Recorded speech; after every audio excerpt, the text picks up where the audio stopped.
Hey, Dragon Con 2017, Crispy here on the Walk of Fame, and I found Adam. Adam, thank you for coming to Atlanta. No, thanks for having me, Crispy. It's been a thrill so far. I mean, so far, it's Saturday morning here at the Walk of Fame. We're in here before it's early. The crowds aren't here, but have you already had a chance to kind of encounter the crowds in the last couple of days? I have, and it's been so surreal. I actually, it's somewhere between sort of a dream state and a massive hallucination, it seems. The cosplay has been magnificent. It's just been, it's been a mind bender. I've never been to anything like Dragon Con before. It's fantastic. When you were describing that right now, all I can think of is that was single-handedly the best description of this convention I've heard in 17 years. And I want to adapt them, so we're going to tag that later. So, so it's great. So what kind of stuff, obviously you're here to meet the fans. Absolutely. You've been doing the convention circuit and things like that. And what are you excited to do with your time here?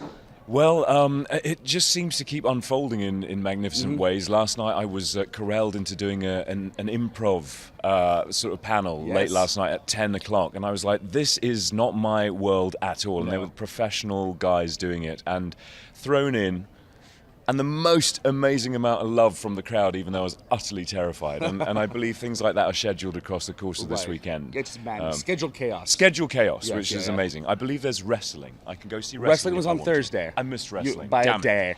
But we have wrestlers here still. Great. Okay, I'd like to meet a few wrestlers. You have Kane and Ricky the Steamboat Dragon. They just right across the way. from you there. Yeah. I might set something off a bit later on. I might just toss a table over and hit someone with a chair. We'll send our crew over, and we'll just be body slams for everyone. Make sure the cameras are rolling. You got it. Little color commentary there. We'll bring out the best. I'm a huge wrestling fan, so you better bring it. I'm coming for you, Kane. So you said you were doing an improv panel. How? You know, we talk about controlled chaos and things like that, and technically we schedule people, but how did you get roped into an improv thing? Well, I know an organizer here at Dragon Con, Carissa Barrows, and she's utterly fantastic. And she said, would you be at all interested in doing this? I said, Carissa, this fills me with deep fear, an utter chilling, bone-chilling, stomach-churning fear. And when I arrived yesterday, she said, "Oh, don't worry, you're not doing it. I kept you." And then I looked at the schedule, and I was doing it. And she said, "Oh, I'm sorry, you're going to have to do it."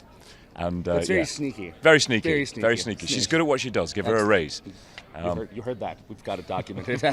I'm looking forward to the parade today. I think that's the thing that I'm really looking forward to. I want to see it all in its glory. It is going to be insane. So as soon as we're done here, run outside.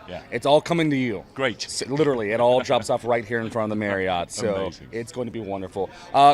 I've been really excited to personally have you here. I've been a fan of your work for a long time. Thank you, mate. And personally, on behalf of the convention and our friends, thank you for being here. Thank you for having me. But I want to kind of wrap things up a little bit with one of our random questions from the bowl. All right. Let's see what you can dig out. Let's see. Not that one. Not that one from you, Kane. I know you're out for me. Was it the red one? It was the big red card. Big red one. Yeah. Okay. It's the orange one. It's close. Fire. What do we have? What is my favorite shark? Ooh. Wow. Do you have a favorite shark? It's got to be the great white. Obvious, and it's an obvious choice. I do a bit of scuba diving. Oh, fantastic! And I've never seen one, but I just have this terrible feeling that I am going to one day, and I'm going to have no control over it. I actually went diving in the Cape Town Aquarium shark tank at one point. So I was surrounded by sharks, but obviously no man-eaters. Not there. So I'm fine with the regular sort, but I think a great white is obviously the king of sharks. It is the perfection of evolution. It's the perfection of evolution. Yeah. It's brilliant at what it does. It's got to be that. Great white shark. I hope you don't see any here in Atlanta. I hear we have lots of them. So I left them mainly in LA. I think we're safe here. Fair enough. Safe here, yeah. Well, Adam, we've got to get going. I know you want to go check out the parade. Thank you so much for your time, my friend. Thank you so much. And thank you, Dragon Con. Thanks, Dragon Con.